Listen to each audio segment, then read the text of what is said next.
নমস্কার বন্ধুরা, লুবনার রাসোইতে সবাইকে স্বাগত জানাই। আজকে আমি তৈরি করে দেখাচ্ছি আলু মটর পোলাও রেসিপি, যেটা শীতকালে যে কোনো অনুষ্ঠানে বা বাড়িতে কোনো গেস্ট আসলে অবশ্যই এটা তৈরি করে সার্ভ করতে পারেন, যেটা খেতে অত্যাধিক মজাদার হয়। আর শীতকালে দুপুরে বা রাতের ডিনারেও এটা সার্ভ করতে পারে। চলুন তাহলে দেখে নিই আজকের আমার রেসিপি আলু মটর পোলাও আমি কিভাবে তৈরি করেছি। এখানে 400 গ্রাম বাসমতি চাল নিয়েছি, যেটা আমি আধা ঘন্টা আগে জল দিয়ে ধুয়ে ভিজিয়ে রেখে দিয়েছি। এখানে নিয়েছি একটা বড় সাইজের পেঁয়াজকে একটু মোটা করে কেটে নিয়েছি, 1 চামচ মৌরি, যেটাকে আমি শুকনো খোলায় ভেজে নেব, তারপরে পাউডার বানিয়ে নেব। 1 চামচ ধনে নিয়েছি, এটাকেও আমি শুকনো খোলায় ভেজে একটু পাউডার তৈরি করে নেব। 1 চামচ আদা রসুন নিয়েছি, আর এখানে নিয়েছি হাফ কাপ টক দই, ভালো করে ফেটিয়ে রেখে দিয়েছি। আর এদিকে নিয়েছি 400 গ্রাম চালের জন্য 400 গ্রাম মটরশুঁটি, যেটাকে খোসা ছাড়িয়ে রেখে দিয়েছি। 250 গ্রাম মতো হয়েছে। দুটো মিডিয়াম সাইজে আলুকে ডুমো করে কেটে নিয়েছি। একটা বড় সাইজের টমেটোকে টুকরো করে কাটা আছে, আর 6টা কাঁচা লঙ্কাকে আমি এরকমভাবে চিড়ে রেখে দিয়েছি। চলুন চলে যাই এবার মেন রান্নায়।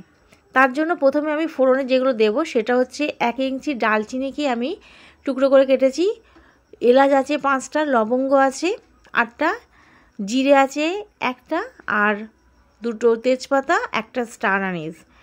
এখানে আপনারা জায়ত্রী অবশ্যই দিতে পারেন।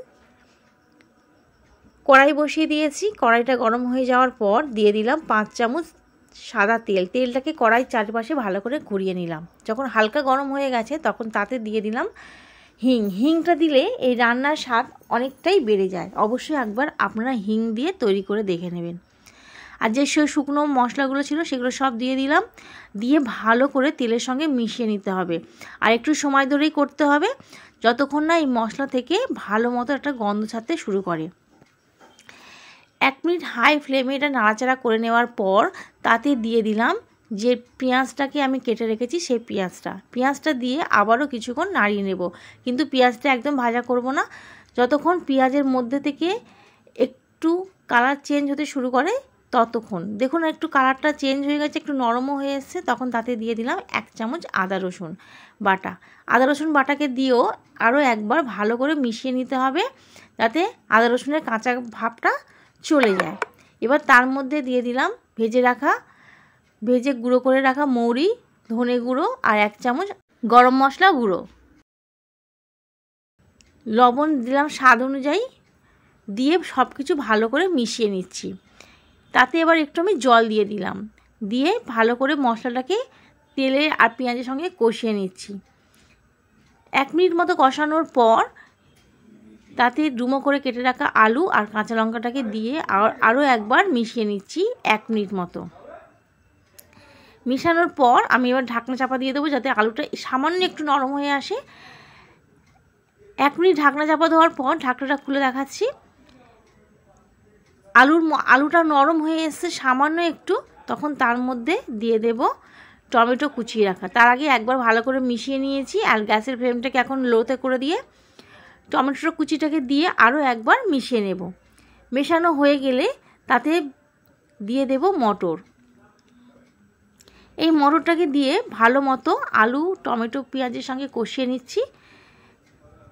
এখানে আমি ফ্রেশ মটর ব্যবহার করেছি, তাই আমি আলুর সঙ্গে দিয়ে দিয়েছি। আপনারা যদি ফ্রোজেন মটর ব্যবহার করেন তাহলে আরও একটু পরে সেটাকে যোগ করবেন। ঢাকনা চাপা দিয়ে দিলাম 2 মিনিটের জন্য। 2 মিনিট পর ঢাকনাটা খুলছি। এখন এত সুন্দর একটা গন্ধ ছেড়ে দিয়েছে, আপনারা বাড়িতে তৈরি না করলে একদমই বুঝতে পারবেন না। ভালো করে 2 মিনিট কষিয়ে নেওয়ার পর ঢাকনা খুলে তারপর তাতে দিয়ে দিলাম ফেটিয়ে রাখা টক দই। টক দইটা দিয়ে আরও একবার আমি কষিয়ে নিচ্ছি। ভালো মতো কষিয়ে নিয়েছি 1 মিনিট ধরে। কিছুক্ষণের জন্য ঢাকনা চাপা দিয়ে দিয়েছিলাম, যাতে আলু মটরটা একটু নরম হয়ে আসে। ঢাকনাটা খুলে আরও একবার আমি ভালো করে মিশিয়ে নিলাম। এবার এর মধ্যে দিয়ে দেব পরিমাণ মতো জল। আমি যেহেতু এখানে 400 গ্রাম চাল নিয়েছি, সেই অনুপাতে আমি জলটা ব্যবহার করেছি। যখন ভালো মতো এটা ফুটতে শুরু করে দিয়েছে জলটা, তখন জল ঝরিয়ে রাখা চালটাকে দিয়ে দিলাম। আমি এখানে বড় কাপের 2 কাপ চাল আমি এখানে নিয়েছি, তাই জলটা আমি দিলাম 3.5 কাপ। যেহেতু আমি চালটা আধা ঘন্টা ভিজিয়ে রেখেছিলাম, সেই জন্য জলের পরিমাণটা একটু কম দিয়েছি। 5 মিনিটের জন্য হাই হিটে চালটা দিয়ে ঢাকনা চাপা দিয়ে রেখে দিয়েছিলাম। 5 মিনিট পর ঢাকনা খুলে দেখাচ্ছি জল অনেক কমে গেছে। আর অবশিষ্ট যে জলটুকু আছে ভালো করে তার মধ্যে চালটাকে মিশিয়ে নিচ্ছি। ভালো মতো মেশানো হয়ে গেলে একদম গ্যাসের ফ্লেমটাকে আমি এখন লোতে করে দেব।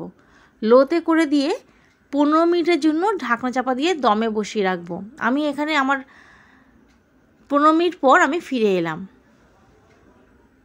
15 মিনিট পর দেখুন ঢাকনাটা খুলে দেখাচ্ছি, দেখতে কতটা লোভনীয় হয়েছে।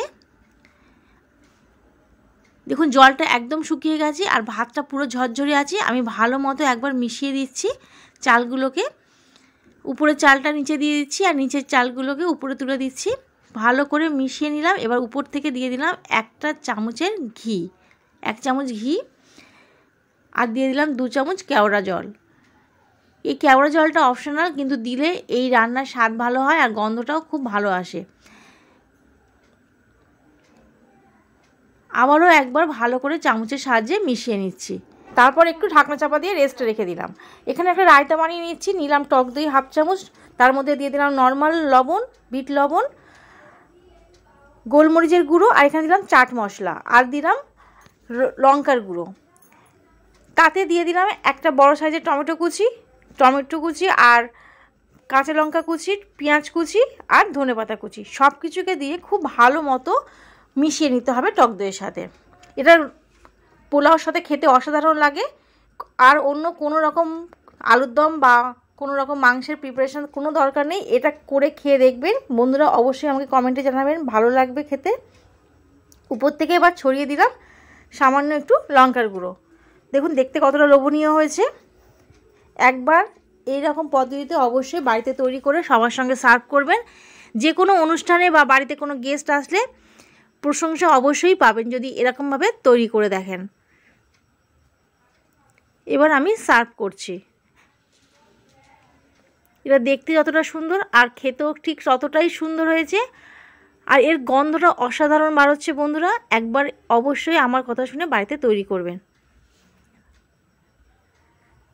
আর গরম গরম সার্ভ করছি মটরশুঁটির পোলাও, আর তার সাথে আছে রায়তা।